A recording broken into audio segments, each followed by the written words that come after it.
Good morning, everyone, and welcome back to Big Mouth. You're going to have to bear with me because it was another rumpus of a night down Ayia Napa. So, former Star Wars actor Ahmed Best has broke his silence and come forward about the bullying and attacking he got from some of the Star Wars fandom because he played the voice of Jar Jar Binks. He also cameoed in a couple of the prequels as well, which was fun for him. He was very enthusiastic about the role, and he was actually a comedian before he got involved with Star Wars. I think he did a great job on The Voice. I'm not a fan of Jar Jar Binks, but I'm not a hater of Jar Jar Binks. I always understood that he was there for the children, and I thought he worked as a character, and I don't really know how and why Jar Jar got such aggressive hate, but he did. And the actor's been talking about how this made him feel depressed and suicidal. Now, I'm very sorry for Ahmed, as a Star Wars fan especially, and a human being, for what he went through. But I do have to question the timing of this interview. It's at a time where we're voicing our disapproval of The Last Jedi. It's at a time when Solo is one of the biggest flops, not just in Star Wars history, but in film history. So, very suspicious. Could someone, a company, who had something to gain to prove fan toxicity, maybe this company could have paid him to come out and do this interview?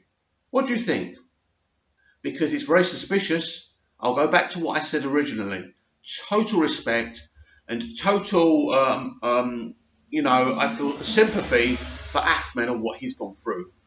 But as I say, the timing is very suspicious, and we are at war, people. It's a high majority of the fandom versus Lucasfilm and Disney, and they will do anything now to prove we're just a bunch of racist, homophobic bully boys and bully girls, even though they apparently it's just white men who don't like Star Wars right now and who have issues with the way Lucasfilm and Disney are producing and running the franchise. It's not true, right?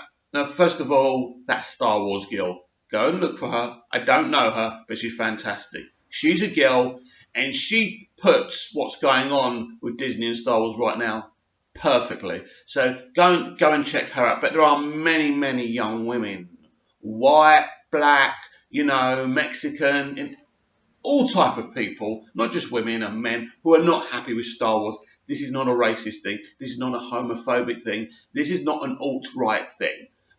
First of all, let me put my hands up and say I'm not that deeply into politics, but my father was always part of the left, part of the Labour Party over in the UK, and I've always supported the same. So I'm not alt-right or alt-left either. This is not about politics. This is about decency. This is about taking something that a very clever man created and urinating on it. Urinating on it because you can, because you want to further your identity politics or your political views.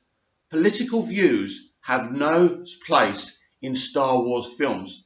It was great how George tried to do the political aspect of the prequels and see how politics can easily be corrupted by bad people who sought power.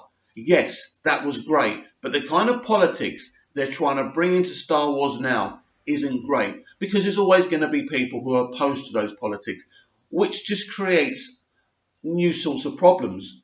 Star Wars is not an arena for this. Star Wars is for pure escapism. And you can't escape watching Disney's Star Wars. It's all too real. Rogue One was evidence of this. Too real, too realistic, too gritty. It was an okay film, but at the end of the day, what did we really get out of it? Oh, wow, we saw the same milk Luke Skywalker drank at the beginning of the film.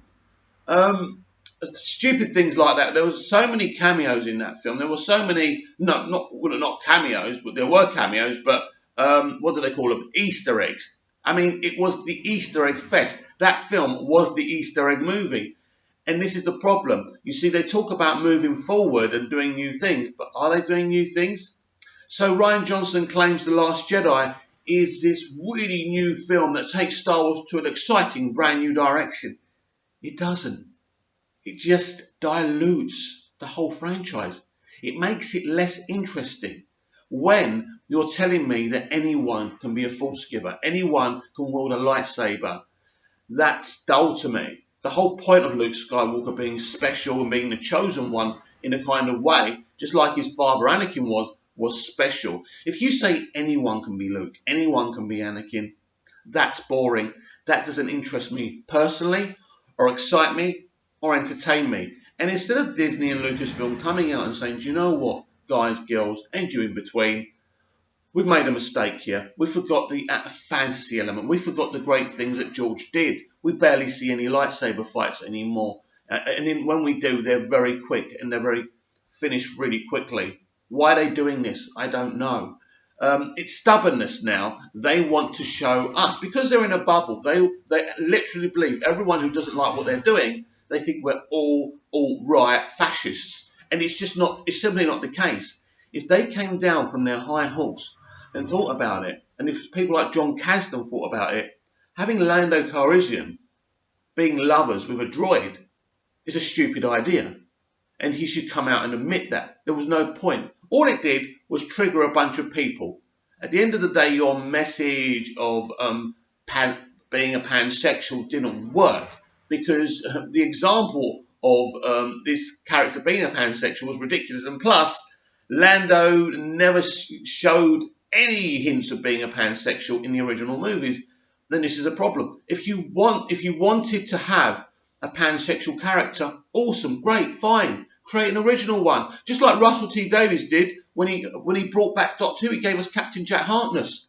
He was a pansexual guy. By the time he kisses the Doctor in the season 1 finale, no one's triggered, no one's offended, no one's complaining. In fact, they're emotional. They've got tears down their eyes because Captain Jack was a fantastically played character by John Barrowman, who put a lot of his own personality in the character, but fantastically written as well by Russell T Davies. So that character worked. So us fanboys are not poisonous, homophobic, racist. When things are done better and good, in a good, exciting way, people are interested and engaged and compelled. But when you're trying to shove something in someone's face and you do it in a horrible way, you trigger people. Some people were brought up by racist, homophobic people, and they have a lot of those attitudes and opinions in their heads. And it's down to you to change those opinions and attitudes in the right way. But sticking your finger at these people and calling them racist and calling them homophobes, instead of trying to educate them within film, like Russell T Davies did to me. I was brought up within homophobic and racist attitudes, but thanks to TV writers and producers like Russell T Davies, my mentality changed. And now as a 45-year-old man, I couldn't be further from that. I'm my own man. I'm not my father's man. I'm not my mother's man. I'm nobody's man. I'm my man. And I make my own opinions. And I know what's right. And I know what's wrong. Now, I hope one day through my writing, I can re-educate people who have got a lot of hate in their hearts as well. But the way you're doing it, Lucasfilm, is wrong. And really, and I'm alleging this, if you have brought out Ahmed Best to try and show that we're this, poisonous fan base, I think that's very sad, because a lot of mums, a lot of dads, a lot of brothers, a lot of sisters, a lot of children, love Star Wars. They're not toxic. Yes, you've upset people. There are some arseholes who have got hate in their hearts, who need re-educating, who are saying things they shouldn't be saying, who are getting personal. The stuff about Rian Johnson's head and stuff like that, there's no place for that. There is no place for that. It's not funny. It doesn't help the cause of trying to get Disney to make a proper Star Wars. But we shouldn't have to convince Disney of this in the first place. Surely they want to make a bunch of epic movies. Surely they get money. Everyone's happy. People start buying the toys, because who's buying the Jinn toys? Who's buying the Rey and the Finn toys? Not many people. Toy sales for Star Wars have gone down, and they're not really producing the older characters, the original trilogy characters. So and I know why they're doing it. They're doing it because they want the focus to be on the new characters. It just isn't working. Star Wars has become poison to Disney, and they need to fix it or sell it as soon as possible. They only have those options. Thank you.